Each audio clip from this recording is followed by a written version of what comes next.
The stolen VIP seat was more than just a matter of where someone sat on a plane.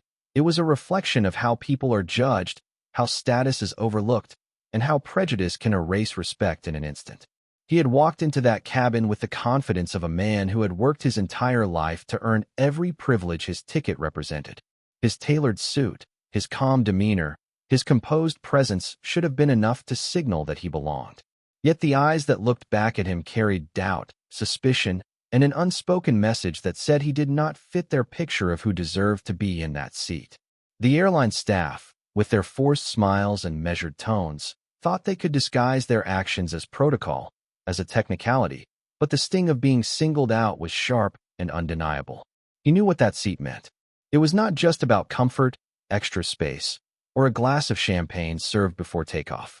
That VIP section was a recognition of status, of respect, of belonging to a small group of individuals who had climbed to the top of their fields. He had earned his place there with sleepless nights, hard decisions, and sacrifices that few could imagine.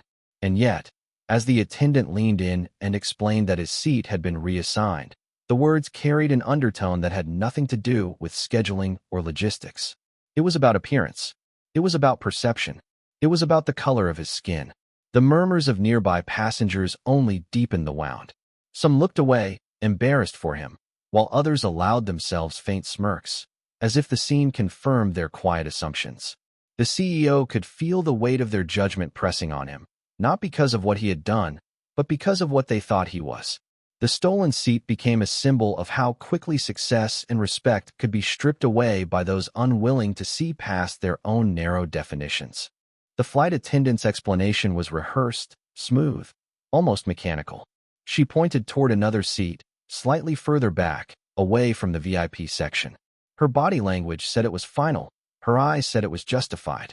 The man who had built companies, employed thousands, and negotiated deals worth millions was being told, without words, that his success did not shield him from being reduced to something less.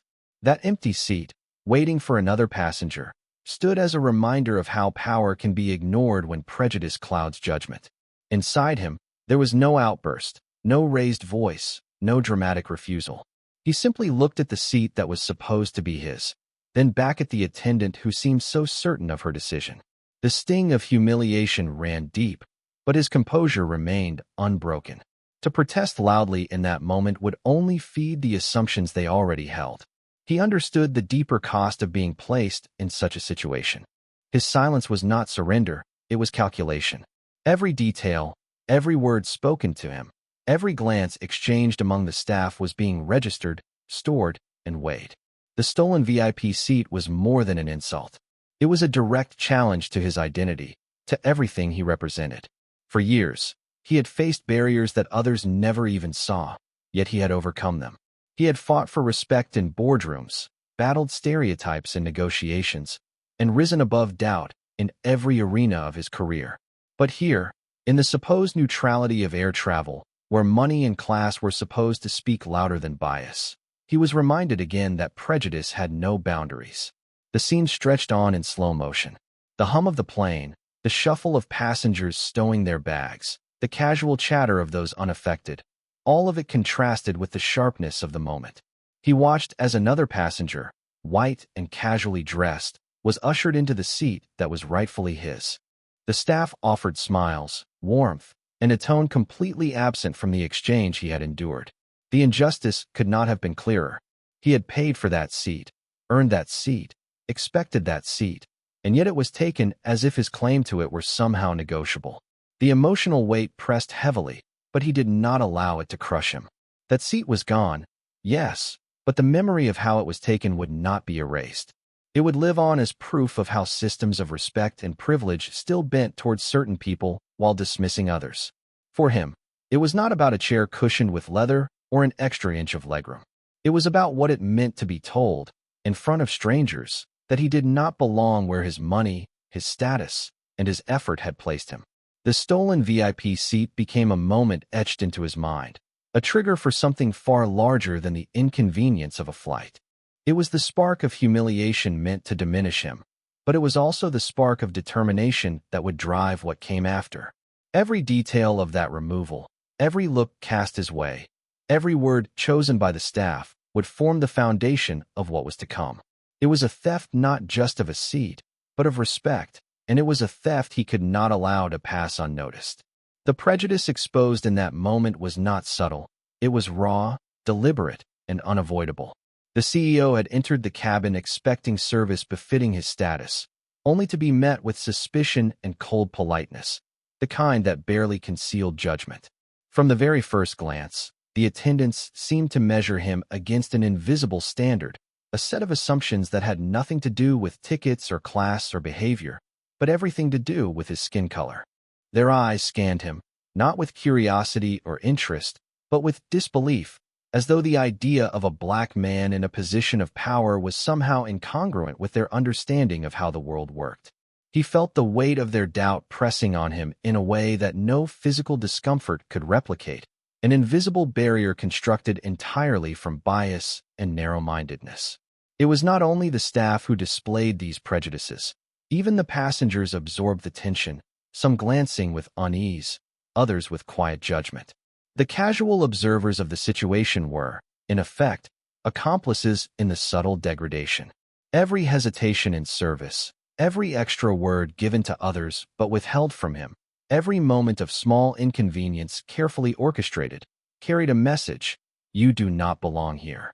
These microaggressions piled together, a mountain of disrespect built in plain sight.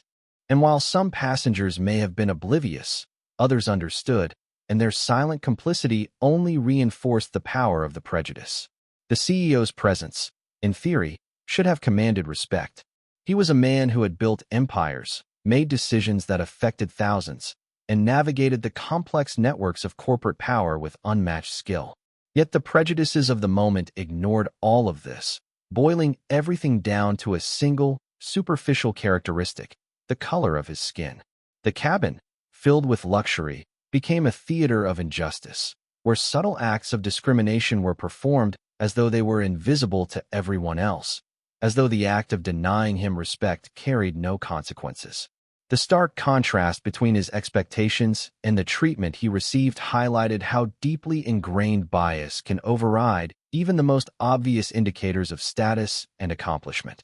As he observed the crew, it became clear that this was not simply incompetence. It was assumption, carefully coded into every gesture.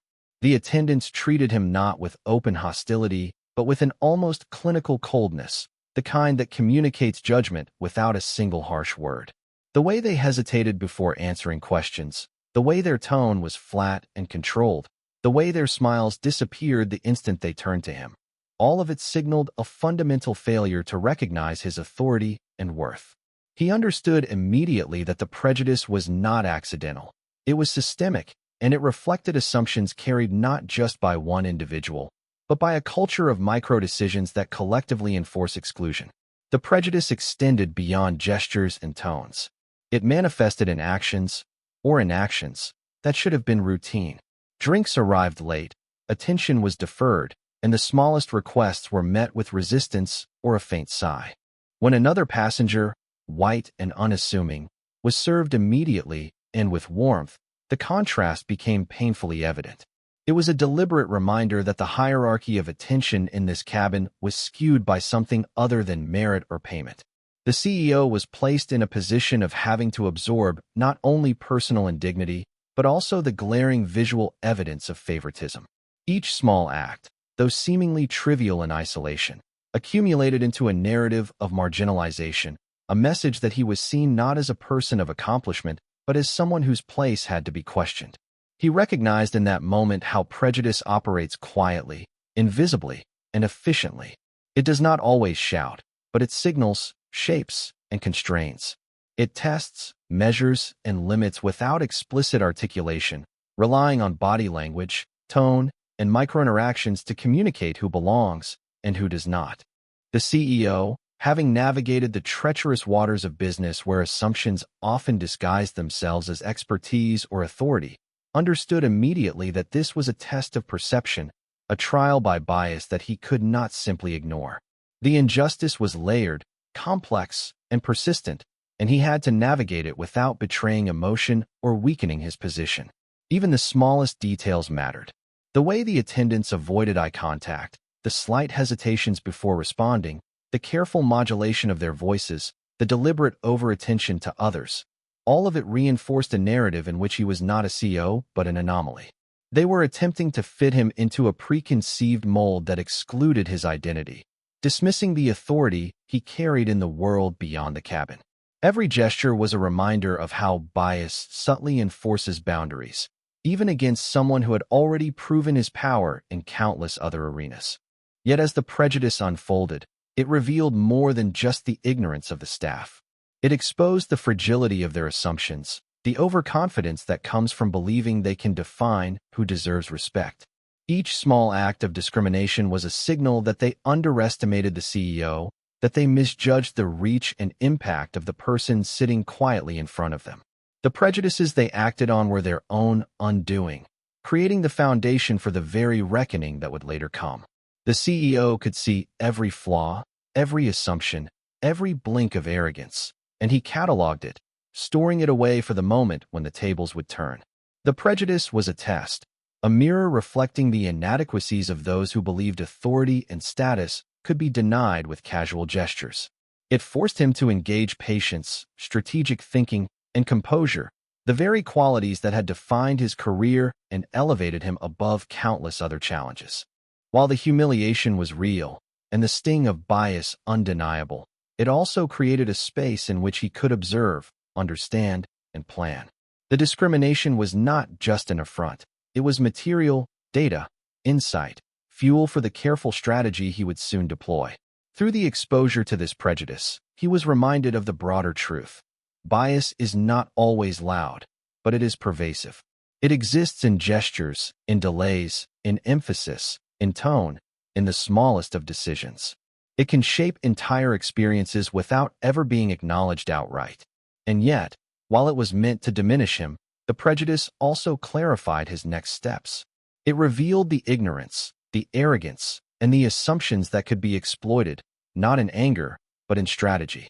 In that cabin, amid the microaggressions and dismissive acts, the CEO's mind was alive, calculating, preparing for the moment when the power of his presence, reputation, and influence would force them to recognize the error of their assumptions.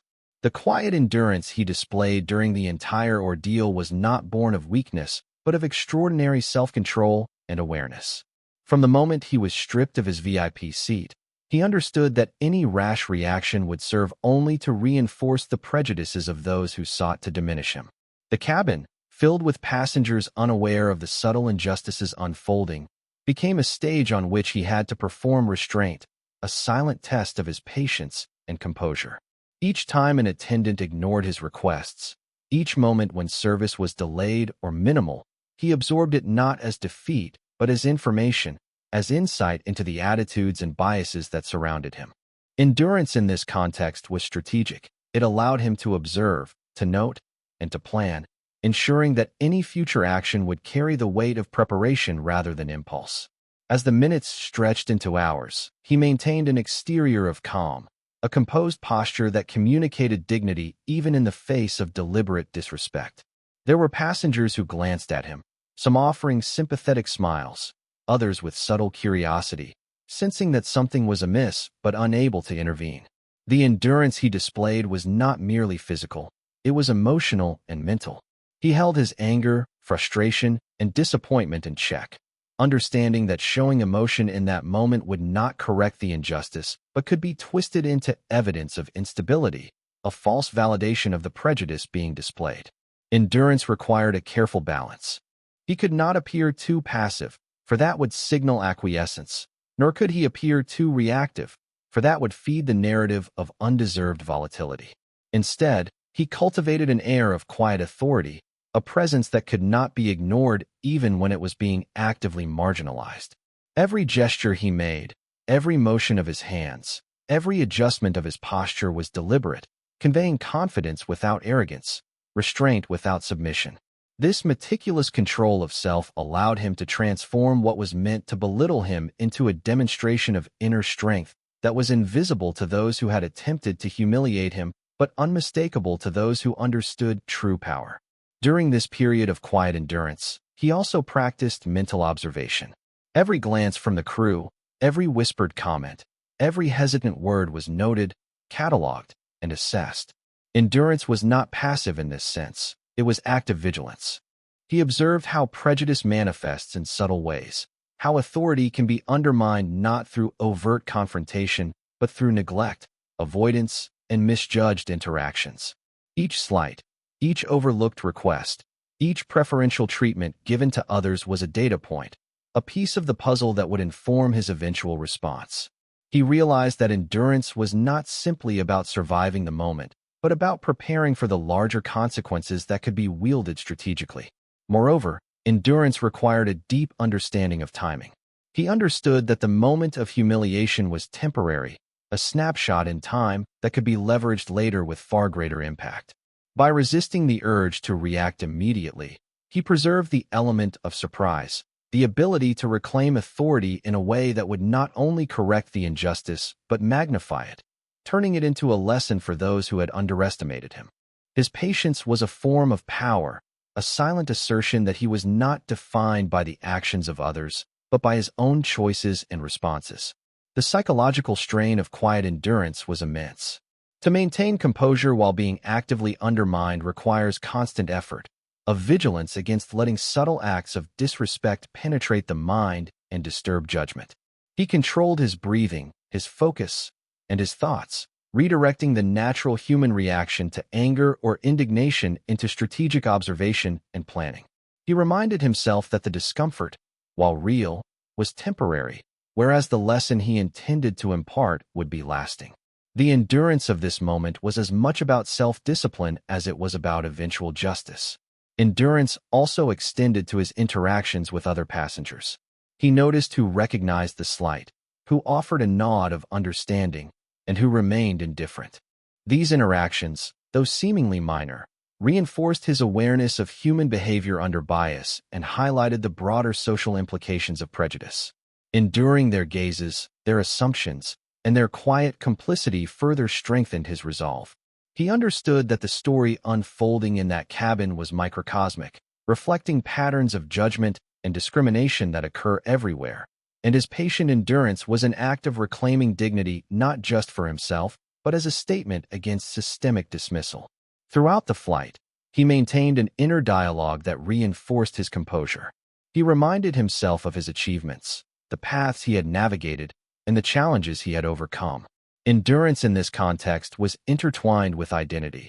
By anchoring himself in his own accomplishments and sense of self-worth, he created a psychological shield that the biases of the crew could not penetrate.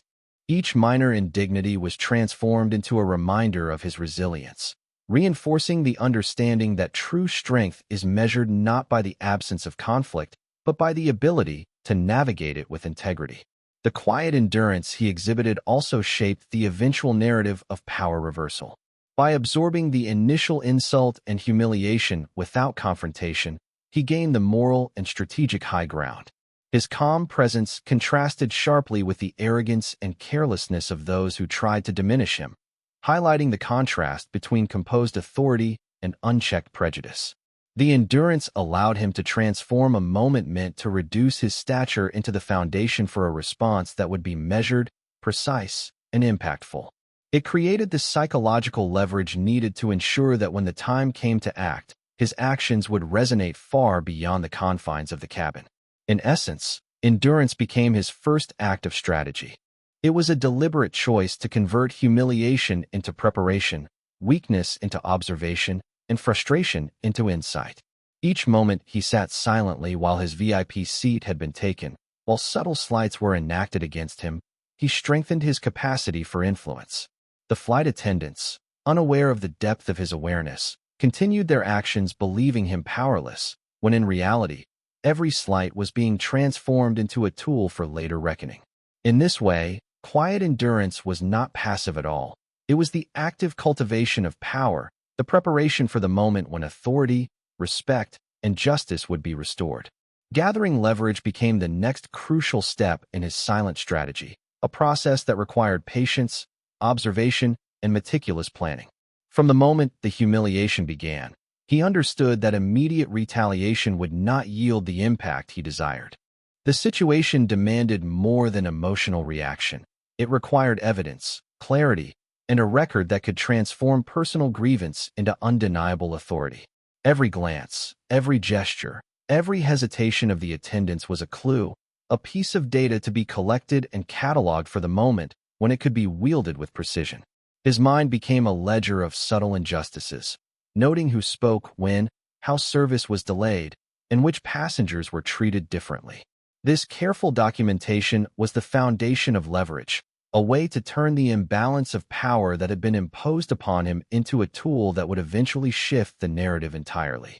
He began by observing patterns, noting not only the overt behaviors but also the subtleties, a dismissive nod, a prolonged glance at another passenger, or a tone of voice that conveyed judgment. Each of these moments, when considered in isolation, might have seemed trivial, but together they painted a picture of systemic disregard. He knew that leverage comes not just from the obvious, but from the accumulation of small details that reveal intent. The attendants, in their efforts to assert control, were inadvertently supplying him with the means to reclaim it. Every act of bias was a brick in the structure he was quietly constructing, a structure that would soon support his eventual response. In addition to observing the staff, he also took note of the environment itself. The layout of the first-class cabin, the positioning of passengers, the timing of service.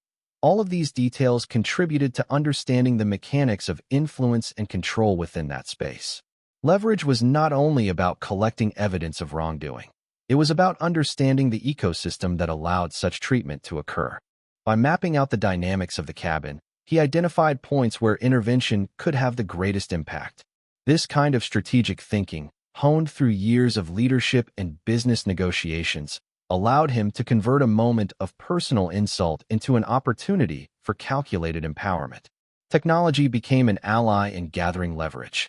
Discreetly, he made note of interactions, subtly recording behaviors when possible without drawing attention. Each entry on his mental ledger or physical notes represented more than a complaint. It was proof, a way to substantiate the narrative that had been manipulated against him. He recognized that power in the modern world is reinforced by documentation, by the ability to present facts that cannot be disputed. By capturing these moments, he was creating a future scenario in which the airline, the staff, and even the passengers would have to confront the reality of their actions. He also leveraged his own understanding of perception. The CEO knew that silence and composure would draw attention to the inequity without giving the appearance of aggression. By maintaining poise while gathering information, he ensured that he would be perceived as calm and rational, a stark contrast to the hasty judgments and biases of the staff. Leverage is not only about material evidence. It is also about controlling the narrative and shaping the perception of observers. His calm demeanor became a counterweight to the arrogance and carelessness of those who had tried to diminish him. The process of gathering leverage also involved mental preparation.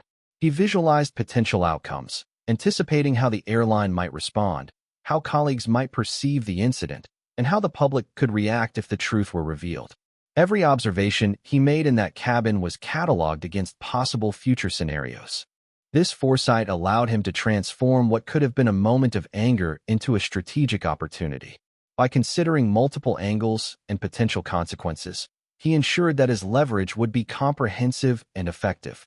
Even small interactions became opportunities to strengthen his position. A hesitant smile from a fellow passenger, a whispered acknowledgement from someone who recognized the injustice, or a minor slip by the attendant was mentally recorded as part of the broader matrix of leverage. He understood that influence grows from both visible and invisible actions, and by integrating these observations into his strategy, he was constructing a multi-layered foundation of authority. Every reaction, every subtle display of favoritism or neglect became part of a larger picture that he could later present to assert control and command respect. The collection of leverage extended beyond the immediate environment of the flight. He began considering the broader channels through which the incident could be addressed: corporate oversight, media attention, legal avenues, and personal networks of influence. Each piece of evidence he gathered was a potential tool for action, whether it would be used to prompt corporate accountability, generate public awareness, or create pressure for systemic change. He recognized that leverage is most powerful when it can operate across multiple spheres, and he planned to use the information he collected in the cabin to extend his influence far beyond that confined space. Psychologically, gathering leverage required discipline. It was tempting to react immediately, to express outrage or demand restitution on the spot, but he restrained himself. True leverage comes from control, from the ability to act when the moment is optimal. By delaying reaction while systematically recording and understanding the situation, he was building a form of authority that would be undeniable. This discipline turned what might have been a moment of weakness into a demonstration of strength, illustrating that power is often rooted in preparation, foresight, and patience rather than immediate action. As the flight continued, he refined his strategy, constantly updating his understanding of who held power and how it was exercised within the cabin. Each observation, each note, each calculated reaction strengthened his position. By the time the plane touched down, he had transformed what began as a personal humiliation into a detailed map of leverage, a toolkit of insights and evidence that would allow him to reclaim control, command respect, and ensure that the arrogance and prejudice he had endured would not go unchallenged. Through this careful accumulation of leverage, he demonstrated that true power is rarely about immediate confrontation. It is about observation, analysis, and strategic patience. Every slight, every moment of disrespect, every subtle act of discrimination became a building block in the structure of influence he would later use to turn the tables decisively, proving that those who underestimate someone based on prejudice often create the very conditions for their own undoing. Turning the tables was a process that required careful orchestration, patience, and the precise application of the leverage he had painstakingly gathered.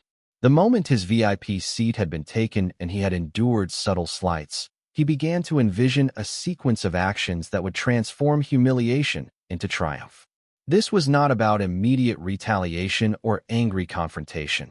It was about strategic reversal, about demonstrating to those who had underestimated him that power is not measured by fleeting gestures or superficial authority, but by insight, preparation, and execution. Every slight and microaggression he experienced became a piece of a puzzle, and the full picture of retribution was forming in his mind, meticulously structured to ensure maximum impact and undeniable authority. He started by understanding the weaknesses in the assumptions of the airline staff. Their confidence, their careless judgment, and their reliance on stereotypes made them vulnerable to a carefully calculated response. They had presumed that their behavior would go unnoticed, that the CEO would quietly accept his humiliation.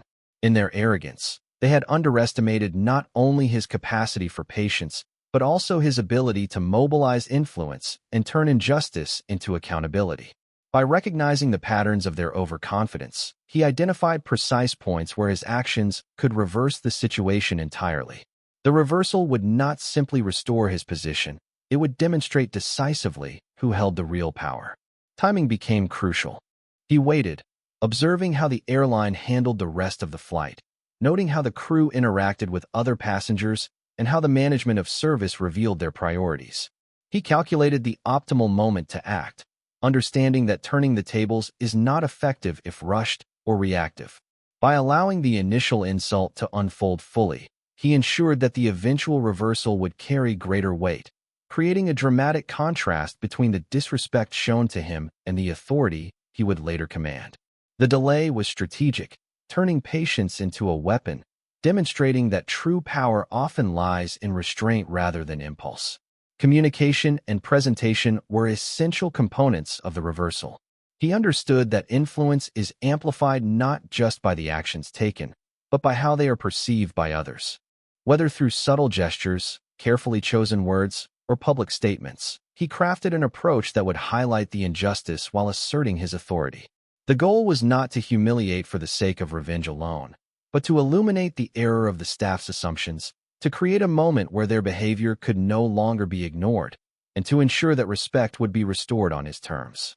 He also leveraged his networks of influence, connecting with individuals who could amplify the story and hold the airline accountable. The reversal was multifaceted. It included direct action within the company, indirect influence through media and social attention, and a careful shaping of public perception. By coordinating these elements, he created a situation in which the airline, the staff, and even the passengers could no longer dismiss the incident as trivial. The power he exercised in turning the tables was as much about strategic positioning and awareness of the broader environment as it was about confronting the immediate actors who had wronged him. The psychological dimension of turning the tables was critical. He maintained composure, appearing calm and in control even as he implemented his strategy. This composure itself was a form of power, signaling to the staff and observers alike that the humiliation intended for him had not shaken his confidence or sense of self-worth. Each calculated action, whether public or private, reinforced his authority, demonstrating that the consequences of underestimating him would be tangible and unavoidable. The elegance of the reversal lay in the contrast between the arrogance of those who sought to diminish him and the measured, intelligent response that now defined his presence. He carefully considered the symbolic aspects of each action. The seat that had been taken, the gestures of service that had been withheld, the subtle acts of prejudice. All were elements of a narrative that he could now control. By reclaiming authority, commanding attention, and enforcing accountability, he transformed these symbols of insult into tools of demonstration. Every step of his plan highlighted the consequences of bias and arrogance, ensuring that the reversal was not only effective but also instructive. Those who had attempted to diminish him were now faced with undeniable proof of their misjudgment. Adaptability played a significant role in the reversal. As he monitored reactions, he adjusted tactics to maximize the effect. Flexibility allowed him to respond to unforeseen developments, to incorporate new information, and to maintain control even when variables shifted. Turning the tables was not a static process. It required dynamic engagement with the situation, constant assessment of outcomes, and strategic adjustment to ensure that every action contributed to the overarching goal of asserting authority and demanding respect. Every interaction, from casual conversations to formal communications, was imbued with strategic intent.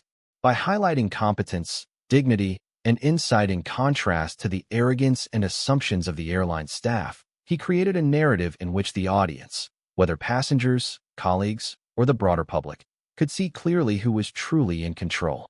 The reversal was amplified by the visible disparity between those who acted without consideration and the CEO, whose actions were deliberate, measured, and effective.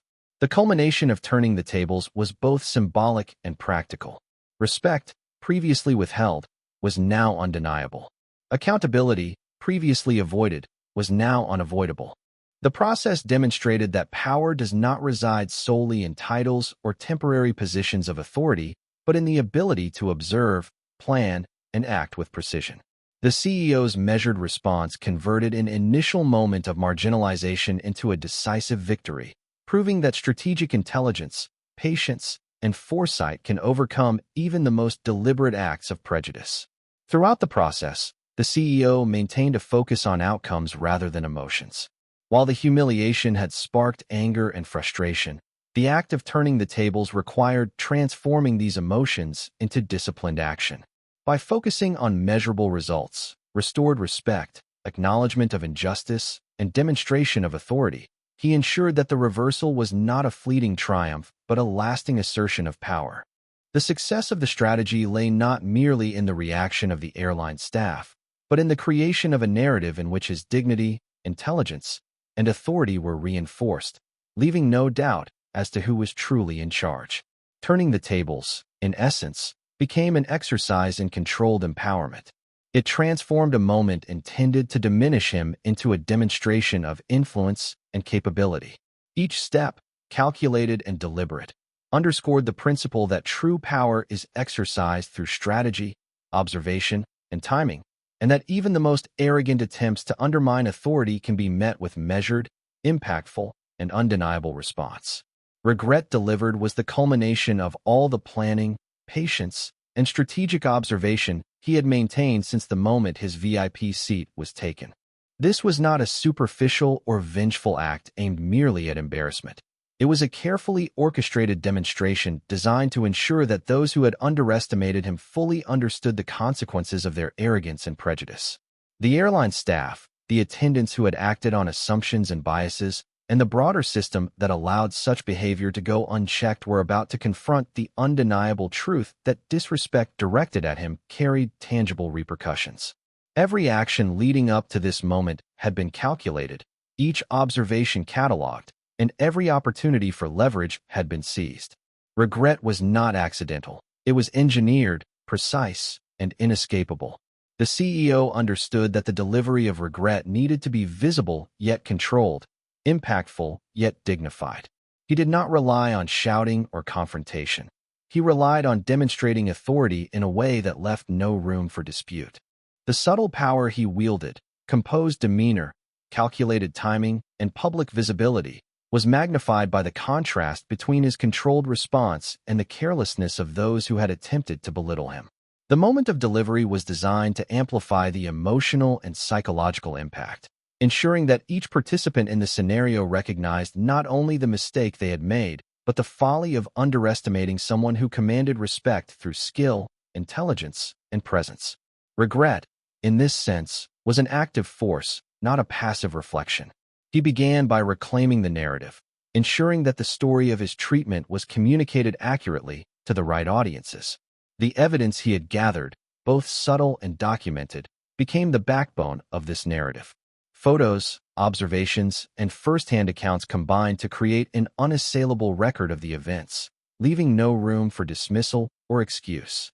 By presenting the truth clearly and strategically, he transformed the humiliation imposed on him into a powerful assertion of justice, demonstrating that every slight and act of prejudice had been noticed, catalogued, and would not go unanswered. The psychological impact on those responsible was immediate. The attendants who had executed the initial slight were confronted with the reality that their actions, though minor in their eyes, had been significant in context. The composure he displayed contrasted sharply with their misjudgment, exposing the arrogance of their behavior. The delivery of regret was amplified by the anticipation they did not recognize. They had assumed indifference or submission, only to encounter calculated authority. This confrontation, subtle but undeniable, forced a reconsideration of assumptions, revealing the consequences of bias in a way that mere words could never achieve. Timing played a crucial role in ensuring the maximum effect of this delivery. He waited until the broader context could reinforce the message. The presence of observers, the dissemination of information through appropriate channels, and the visible acknowledgement of his professional and personal stature. By choosing the right moment to act, he magnified the impact of his response, ensuring that the lesson learned by those who had wronged him would be long-lasting. Regret, delivered at the wrong time, can fade quickly. Delivered strategically, it becomes indelible, leaving an imprint on memory and behavior alike. The manner of delivery was composed of multiple elements. First, there was the public or semi-public demonstration of authority and confidence. His presence, measured and calm, conveyed that he remained unshaken and fully in control. Second, there was the articulation of the narrative, whether through formal communication, media channels, or direct corporate channels, ensuring that the truth was both visible and undeniable. Third, there was the subtle yet unmistakable demonstration that accountability had been secured, policies reinforced, apologies issued, and acknowledgement of misjudgment achieved. Each layer reinforced the others, creating a cumulative effect that magnified the perception of power and ensured that regret was felt where it mattered most. The process also required emotional intelligence. The CEO understood that delivering regret effectively required maintaining composure while triggering awareness. Displaying anger or frustration would have undermined the lesson, potentially distracting from the point he intended to make. Instead, he relied on subtle signals, calm authority, precise communication, and strategic amplification of the facts. These signals conveyed the seriousness of the oversight and the consequences of bias without resorting to spectacle, emphasizing that the real power lies not in reactionary displays, but in measured, deliberate response. Every interaction during this phase reinforced the lesson. When the airline management acknowledged the mistake, the effect was not just procedural, it was symbolic. The staff who had enacted the initial slight could no longer ignore their role in the sequence of events. They were faced with the tangible consequences of their assumptions and misjudgments. Each apology, each acknowledgement, and each subtle correction of policy served as an extension of the regret he delivered, ensuring that the lesson was internalized and systemic rather than superficial or temporary. Regret delivered was also amplified by the wider perception of observers. Passengers who had witnessed the initial slight, colleagues who had been informed of the situation, and professional networks who understood his stature all contributed to the impact of the moment. By coordinating the visibility of the response, he ensured that the lesson reached beyond the immediate perpetrators, highlighting the importance of fairness, respect, and recognition. The broader audience reinforced the weight of the action, making the delivery of regret not only personal but collective, a reminder that prejudice and arrogance carry consequences that extend beyond the immediate context. Strategically, the CEO understood that regret is most effective when it transforms the balance of power. The initial humiliation had attempted to place him in a position of weakness. The delivery of regret restored authority, demonstrating decisively that he controlled the narrative, the perception, and the outcomes. This reversal was not simply about correcting a wrong. It was about asserting influence in a way that redefined relationships and reinforced his position as a figure of respect and authority.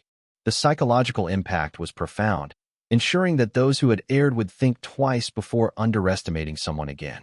Finally, the act of delivering regret consolidated his own sense of agency.